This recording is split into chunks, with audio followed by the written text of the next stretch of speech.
Fellow Falcoholics, what is up? Welcome to another episode of the Falcoholic Live. I'm your host, Kevin Knight, at Falcoholic Kevin on Twitter, here to bring you the first in our newest series, which will be a Falcons film review, where we'll be taking a look at some of the most impactful, potentially free agent signings for the Falcons in the 2021 offseason. The Falcons have brought in a number of low-level signings, many of which will be playing depth roles. Some will be expected to be starters, so we'll be focusing our attention on the players most likely to have significant roles in the 2021 NFL season. The first one is the one that I've been asked about the most, which would be running back Mike Davis. Spent the 2020 season with the Carolina Panthers, was initially signed to be their backup, ended up being their starter for the majority of the season after their star Christian McCaffrey missed almost the entire season with injury.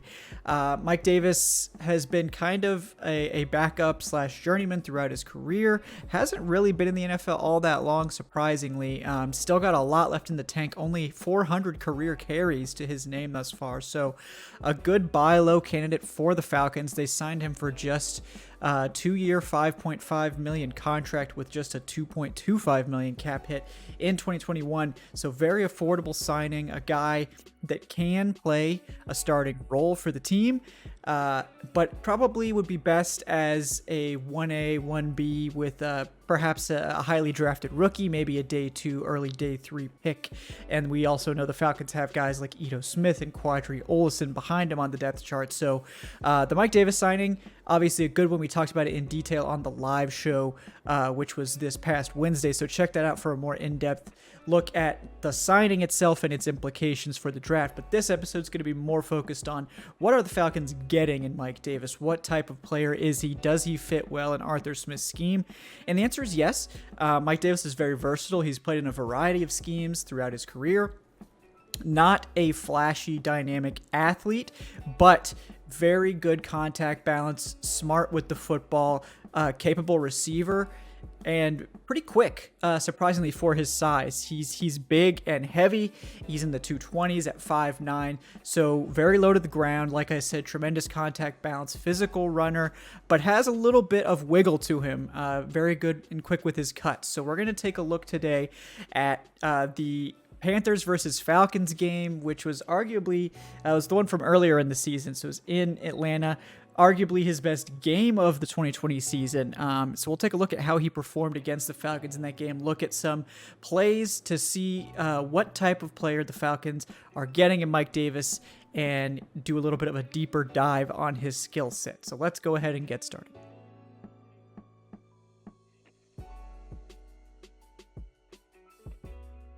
So the first play we're going to take a look at is from early in the game. This is about 2:30 remaining in the first quarter.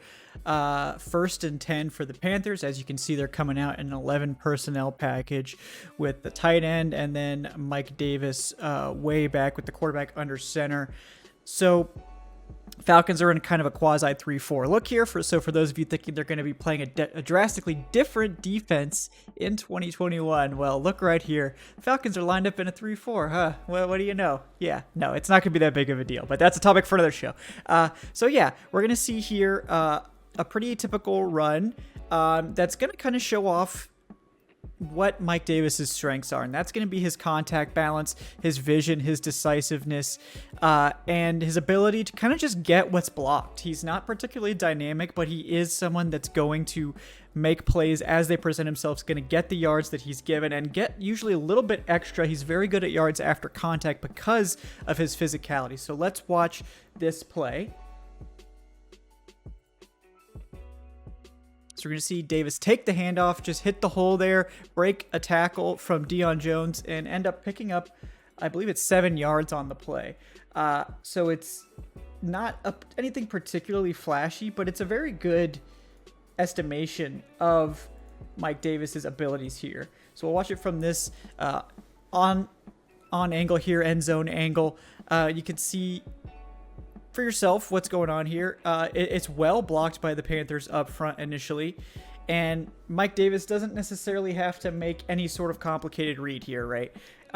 He's just going to see this gigantic hole, take it, and hit it. You know, nothing terribly complicated. He's going to get his, and he's going to end up breaking a tackle here on Deion Jones, and just kind of keep going for a few extra yards. Yeah, you can see there, he's able to pull off a little bit of a spin there, get out of Deion's grasp, and just pick up, an extra 2-3 yards on it because of his balance. And again, nothing terribly flashy about that play, but it is a good estimation of his abilities, which are that he's a physical runner, he's quick to process, and he isn't going to go down on first contact more likely than not.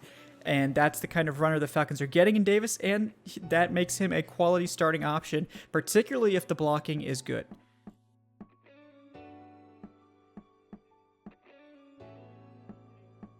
So here's the next play we're going to take a look at. It is 1st and 10 with 4 minutes and 11 seconds left to go in the second quarter. A pretty similar formation here from the Panthers under Joe Brady. This is mostly going to be an 11 personnel team. You can see they got a tight end there on the end with Mike Davis in the backfield and 3 wide receivers. The only difference here is that the Panthers are in more of a spread set instead of like a bunch formation trips like they were in the previous one. But as you can see, once again, Falcons playing a quasi 4-3 alignment up front. So, just want to point that out for you folks that think it's going to be a drastic change in terms of the front seven there. But we'll take a look here at what Mike Davis does, first of all, and then break it down. So he's going to get the snap, make a quick cut there, and he's going to get some room. Again, this was a well-blocked play, but the thing that you notice there is he just kind of keeps pushing, getting those extra yards. That is his number one trait, I would say, is that contact balance, that physicality, because he's not overly dynamic in terms of a speed player. He's not anything necessarily special in terms of his wiggle, but decisive, does have some burst to him, and physical. So watch that again in slow motion here, just so you can get a better idea. So he's going to take the handoff, and he's going to see this hole develop, pretty quickly. Again, this is a pretty easy decision for him. In this this is a little bit of a different play. Yeah, the other one was very much a zone scheme play. This one, the Panthers are doing something a little bit more complicated up front, but he's going to see this hole here. All he has to do is just hit it and go. And then he's going to hit contact in this area and just kind of keep pushing for a few more yards. And that's very valuable. It's not necessarily anything too flashy in terms of just outrunning or out athleting anyone, but physical presence in the run game, and I know a lot of Falcons fans are excited to see that. So we'll see. He just is able to see that hole, hit it immediately, squeeze through that gap, break a tackle there, and just kind of keep going, following his blockers really well. He's going to get a lot of contact here, multiple guys on him, and he just kind of stays up and keeps going. It's just impressive. He keeps churning, keeps going, picks up, maybe 2-3 extra yards again after he's been contacted by multiple players. And I guess you could say this is maybe an indictment of the Falcons defense more than anything, but this is something that shows up on his tape a lot. That's his best asset. He's decisive. He's good at following his blocks, getting what's blocked, and then picking up extra yards with his contact balance and physicality.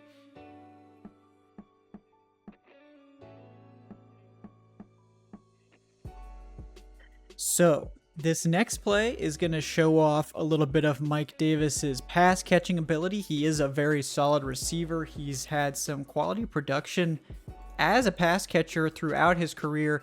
Not necessarily someone who's going to be flashy in terms of yards yards per reception or anything like that, but certainly capable. In 2020 in particular, he had 59 catches, 373 yards, 6.3 yards per reception. So, quality numbers there. And someone that can fulfill that role, can play on third down, can pass protect. But this one is going to be a little bit of a more interesting play. Got to give props to Joe Brady for this play design. It's actually pretty clever. So we'll go through it and then we'll break it down. So he's actually going to start at the bottom of your screen, out wide, and he's going to switch back into the backfield. So you'll see him, motion back to stand next to Teddy Bridgewater here before the play starts. Deion Jones is going to be following him in man coverage. And there's a little bit of trickery that goes on here. He's going to go, and then he's going to actually cut back. And you might look at it at first and think that was just Davis's decision, which would have been smart, but it actually, I believe, was the design of the play, and you can tell it is because one of the offensive linemen actually sneaks out to block for this play. And that kind of reveals that this is actually kind of a tricky play design. All right. So quick break there. Realized that the video is not picking up my telestrator. So if you were thinking that maybe I was talking like I was using a telestrator and the telestrator was not showing up on the screen, that is why. So that should be fixed now. Going to use the telestrator like I have in previous videos. So apologies for that. So yes, this play, like I said, very tricky, very interesting. So it's going to look like Mike Davis is kind of going to run here and wait for the ball and then catch it.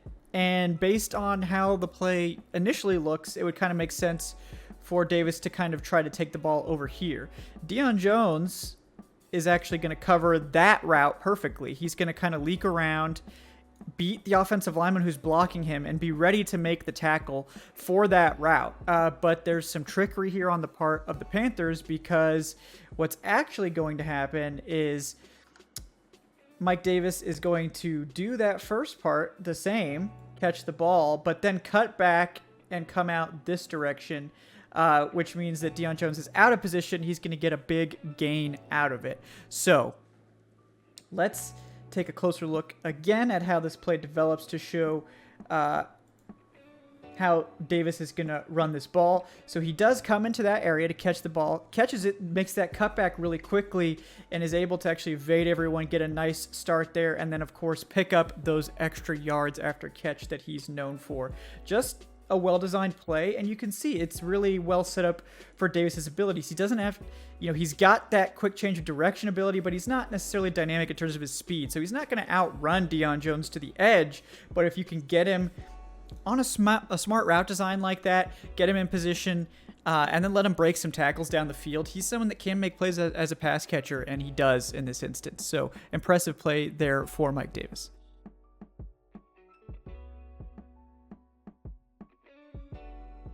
All right, next play we're going to take a look at. This is going to be an 8-yard run on 1st and 10.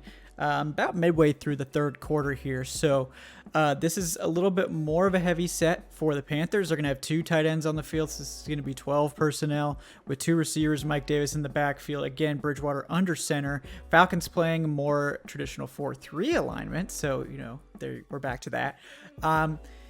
So this one is not a very flashy run, but again, illustrates Mike Davis's strengths, which are he's decisive, he's got good vision, he's going to go where the run is blocked, and he's going to pick up extra yards with his physicality. So let's watch this play out.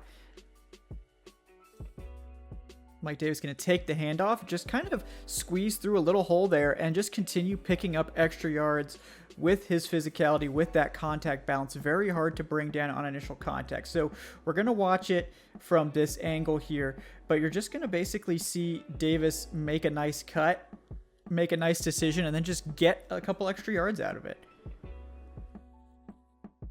There you go. He's got the ball. He's going to kind of cut back in there, squeeze through that little hole, and pick up some extra yards. And again, nothing about Davis's style is overly flashy. I mean, it's obviously fun to watch guys run over defenders. Usually it's more fun if they're not Falcons defenders, but, we'll let that one slide because Mike Davis is a Falcon now. But again, not a flashy guy, not a guy you're really wanting to sign to a big contract or give, 20 carries a game. He's not Derrick Henry. He's not breaking off 70, 80-yard runs or anything like that. But a reliable guy, a guy that's going to get you those tough yards. It's going to make the right decision with the ball, and he's going to be productive for you. So there is that play. Another good illustration of not necessarily a flashy play, but a consistent play you can expect from down to down from Mike Davis.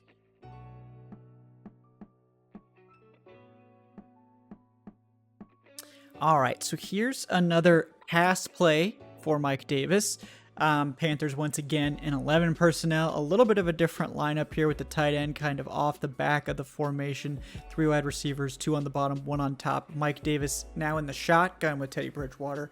A little bit of motion here on this play. It's going to be a little dump off to Davis that he just takes, and again, uses his contact balance, uses his vision, and his, pretty good burst to just get a nice chunk of yards out of it.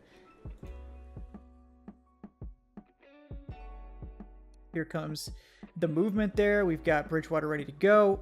Davis starts running his route, just catches that little dump off, and then it just makes a quick, decisive cut, goes forward, and then gets some good yardage out of it. I believe this was an 8-yard or 9-yard pass play. So again, very simple play. Not too much going on here. Davis is just going to kind of come out almost like a screen, catch the ball here, and just turn the field really quickly, get those easy yards, and then break some tackles for extra yards. I mean, that's all that there is to this play. But he makes the catch reliably and is able to generate that quick, easy yardage, and that is something that's very valuable. Reliable hands, gets upfield quickly, and just keeps breaking those tackles. And that's valuable. It's not flashy. It's not necessarily super exciting, but that's what Mike Davis offers you. And that's why he's, I think, a pretty good value signing for the Falcons, both as a runner and as a receiver, as this play illustrates.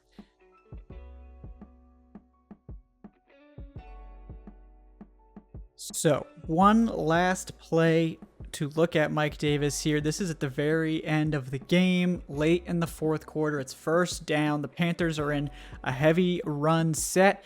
Looks like an extra offensive lineman and 2 tight ends plus a receiver. Teddy Bridgewater under center with Mike Davis deep in the backfield. Falcons playing again a quasi 3-4 look. Cover 1, full-on run stuffing look. Both teams know that Carolina is running the ball. This is an opportunity for Mike Davis to help salt the game away for the Panthers. And this is actually a play where we're going to see him use a little bit more of his wiggle to create extra yardage. So let's watch the play unfold first at full speed. So Bridgewater going to get the handoff to Mike Davis, and Davis just going to make a couple of quick cuts to get those extra yards. And again, stay on his feet and is very difficult to bring down even at the end. Doesn't get a ton of extra yards after contact there, but we get to see some of those quick cuts that we haven't necessarily seen on his other runs. He's certainly capable of those. So let's watch it from this end zone angle. We're going to see some of this action here. So Bridgewater with the handoff to Mike Davis. He takes it, gets there, makes some quick cuts just to gain a little bit of extra yards, just enough. And that ends up being the difference because the Panthers pick up 9 yards here, set up an easy second down where they can collect the rest of that yardage. And again, nothing about this run is overly flashy. That's not really Mike Davis's style to be overly flashy. He's just going to hit the hole. He's going to make the right read, get what's blocked, and going to pick up a big chunk of yardage. And then be really hard to tackle. And that physicality is valuable, especially at the end of games. And the Panthers used it to great effect. I believe on this final drive, Mike Davis had a 9-yard run, a 9-yard pass reception. That's the play we just watched. An 8-yard run, then a 15-yard run, and immediately followed that up with another 9-yard run. He was just dominating the Falcons at the end of the game, and that's probably what a lot of Falcons fans remember about Mike Davis. It's a good illustration of his skill set if he's put in the right position to succeed, and I think Arthur Smith's offense could be a very good fit for his skill set. All right, well, there you have it, folks. A lot of plays of Mike Davis. And, let's be frank, this was one of his better games in the 2020 season. He had some games that were not as impressive, but I think we touched on his strengths and weaknesses pretty well. He is not a flashy athlete, below average in terms of long speed, but he does have some pretty impressive agility for his size. He is 5'9", over 220 pounds. He's a little bowling ball. Very difficult to tackle, very physical runner, great contact balance, and he's smart with the ball. He's going to follow his blocks. He's going to make the correct reads and get what's blocked for him. Does that make him Atlanta's starter for sure going into 2021? That depends on what happens in the draft. I do think that his signing gives the team extra flexibility to pick a player that they really like, whether that's someone like Javonte Williams in the second round, whether that's someone like Kenneth Gainwell in the third round, or whether that's a guy later in the draft, a Trey Sermon, a Chuba Hubbard, Jamar Jefferson even later on day 3. The Falcons have the flexibility with Mike Davis as their presumptive starter now to take a guy at the correct value. They don't need to reach or pass up on another player that is a more valuable grade to them because they desperately need a running back starter. A group of Mike Davis, Ito Smith, and Qadree Ollison isn't really terrifying teams, but it's enough to get the job done. It's probably better than what the Falcons had last year, as sad as that might sound. And honestly, the biggest upgrade to the run game is probably just going to come from the presence of Arthur Smith himself. He's just a much better run game coordinator than what the Falcons had under Dirk Cutter. So just by virtue of Arthur Smith being in the building, the run game should get better. How much better is going to depend on a lot of things. The running back talent has been improved with Mike Davis, probably will be improved further in the draft. The offensive line is another position that really needs to be addressed. So we'll see how the team goes about filling those roster holes going forward. But with Mike Davis on the roster, the position is in fairly good shape. I think Ito Smith, if he can stay healthy, is a fine running back too. So they're not in desperate need of a guy. I still think they would benefit from one. So we'll see what they do there. But guys, thank you so much for watching this video. We're going to have a lot more of these coming out as more free agent signings trickle in. If you enjoyed the video, please do like and subscribe and check out our Patreon page if you're interested in supporting the show on a monthly basis. That will give you access to some exclusive perks, including our Eternal Gratitude, also exclusive Falcons question and answer sessions that we do once a month. Those are a lot of fun. You can see them on the channel if you want to get an idea of what we're talking about. That is patreon.com/Falcoholic Live. You can follow me, Kevin Knight, at FalcoholicKevin on Twitter, and the show is at Falcoholic Live on Twitter as well. So guys, until next time, make sure you check out thefalcoholic.com for all of our great written content, including my latest mock draft and a lot of great stuff from our other writers and contributors as well. Until next time, guys, I'm Kevin Knight. I will talk to you and see you again on the channel. Thank you very much. Have a great day.